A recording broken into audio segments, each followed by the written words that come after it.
Back on IceTime.TV, and pleased to say I've been joined by Patrick Bordeleau, who I feel very intimidated against. Patrick, remind me, what do you measure up as? Is it 6'5", 6'6"? Actually, whatever you want, 6'5" or 6'6". I'm 6'5" and a half.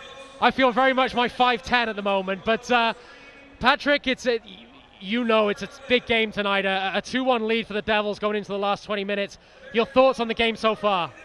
I mean, I think it's pretty chippy, you know. Like I think like it's a ping pong game tonight. Like we got lucky with the first one, and I think we got much better. Hopefully, it comes in the third period. What's the feeling amongst the camp right now? Because we talked about it when you joined the Devils. It is different to North America. The league title is the big title. It's like you're playing playoff hockey from September onwards, but really now it's starting to hot up. Yeah, I know exactly. When you play teams like Nottingham, Sheffield, and Belfast, you know it's always a tough game, and especially now that Belfast actually passed Sheffield on the standings, so it's a huge game for us. And like you said, it's playoff hockey all the time. Now I've got to ask you about a certain game against Coventry over Christmas on the day after Boxing Day, and you were the catalyst for the Cardiff Devils coming back into that game. You did hit everything that moved. You've been a great player for the Devils during your spell here. You lead the team on hits. But in recent weeks, have you taken on the mantle, a slightly different role? You seem to be playing with a lot of physicality, very much as the energy player. Have you decided what your role's going to be on this team?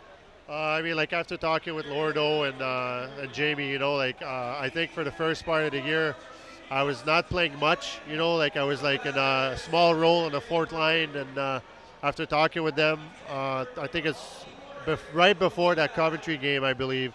Or after. No, I think it's after because I got mad, you know, like I really mad. And they said like that's the way I should play all the time. And I say, well, if you play me more, I will play like that all the time.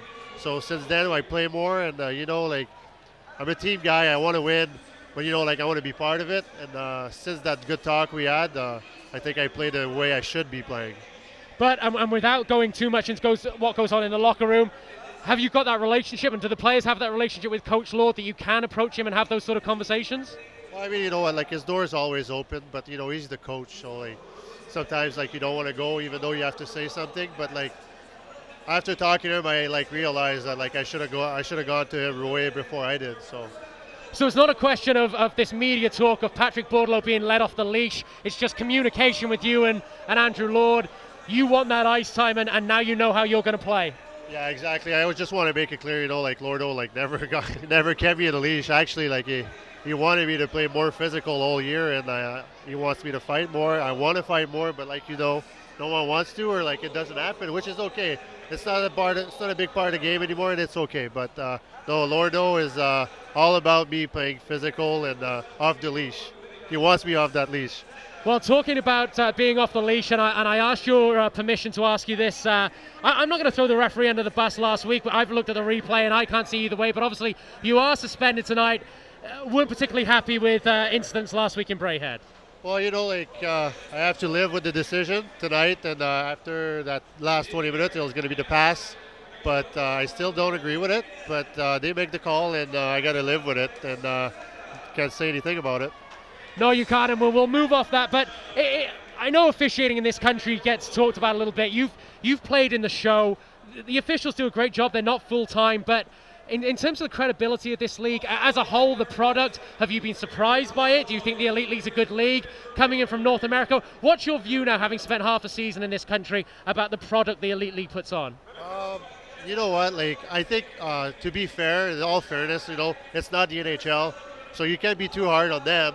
But I think like they have to be like humble about it as well, that they can do a better job than what they're doing right now. Like it's not because like I got suspended, but like I've seen things that I never seen before, or I've heard things that I never heard before. And but it's in every league, you know, like every league makes bad calls, every league miss calls. So like it's not all their fault, but like I'm not too shocked about it, but I'm not either surprised or anything. Like what I'm getting is what I got for, you know. But the hockey standard as well, have you been surprised? Are you impressed by it? Is this good hockey to play in? Oh, yeah. I mean, like, obviously, like, I think it's way better than the East Coast League, like, by far. And I played in the American League, like, 7 years out of 10-year pro. And, you know, like, there's team we could beat. There's team we could get our ass kicked. But there's team we could beat. No problem, yeah. Now, it does look a little bit like it's going to be a 3-horse race between the Devils, the Sheffield Steelers, and the Belfast Giants. Can you speak to me a little bit about the strengths of both teams? You've seen them a couple of times now. What do the Belfast Giants and the Sheffield Steelers bring to the party, so to speak? Well, I think Belfast is kind of a mix of a physicality and speed. You know, like they play like a little bit like the Scottish team, but at the same time they play our style as well, compared to the Sheffield, who's all about offense. And I'm not, to be honest, like I play any team any day, but if you make me want to choose, I'll play Sheffield because I just hate them. Well, you probably echo about 3,000 people in here. Of course, I have to stay neutral, but that means you're back next week. You're looking forward to a game here on Sunday night against the Sheffield Steelers. That's going to be a barn burner. Exactly what I just said. Can't wait for Sunday. I hate them. That's the most honest answer I've ever had in an interview. I guess just finally, Patrick, you know, it is sort of half a season just over. You've been in Cardiff now. The reception you've had in Wales, I know you've got your signing tonight near the bar. I suspect that'll be the longest queue of the season. Your adventure in Wales, could it go on a little longer? Are you enjoying your time here? Yeah, it's a great town, great fans, great people as well. I mean, like everyone's welcoming in that town. When my wife and kid are here, everyone's nice, and yeah, we'll see what the future has for me.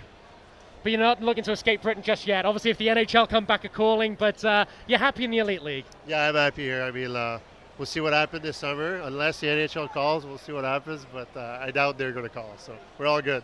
We're all good. Well, Patrick, that was one of the most fun interviews I've done so far this season. We look forward to seeing you back on the ice next Sunday, but thanks for joining us on IceTime.TV. Thanks for having me.